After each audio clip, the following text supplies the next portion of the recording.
យភូមិកំណើតស្ដាយអនុសាស្ដាយញាតទេកាធ្លាប់មករស់សុខសាន្តស្ដាយដល់ណាត្រីដល់សែនមនោរម្យខ្លួនខ្ញុំឃ្លាតឆ្ងាយឆ្ងាយដាច់ញ៉ាឡាយស្ដាយអ្នកចំរៀងដែលបងបាត់សុនស៊ីសាវត្តរស់សេរីសធាងបែនរនសុំមាត់អមយេណារីខ្លាយជាធូលីលាចាក់លោកា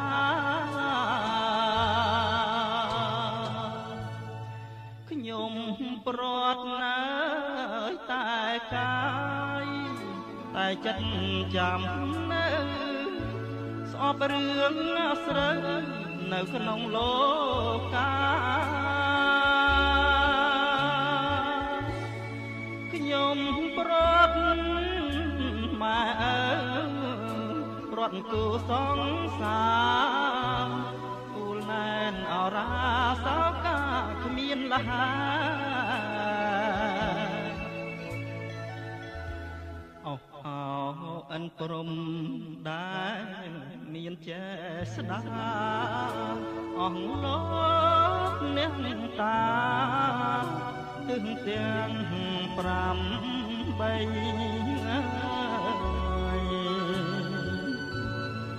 សូមជួយដោះឡាទុកយើងខ្ញុំទាំងឡា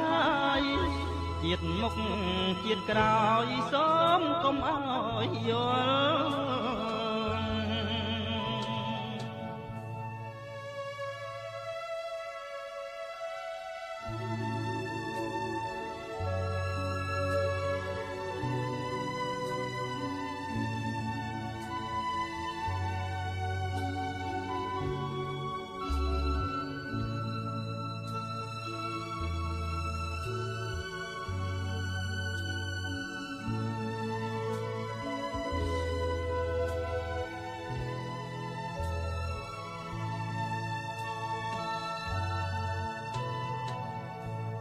ខ្ញុំ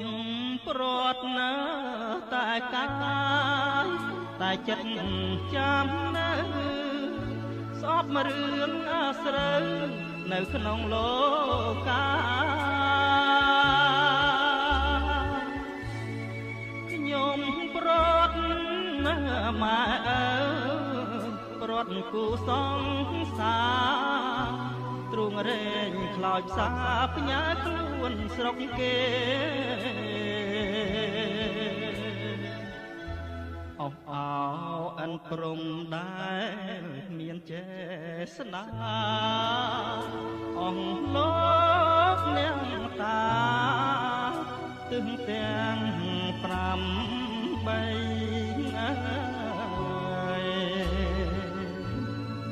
សូមជួយដោះឡាទុកយើងខ្ញុំទាំងឡាយជាតិមុខជាតិក្រោយសូមកុំអើយយល់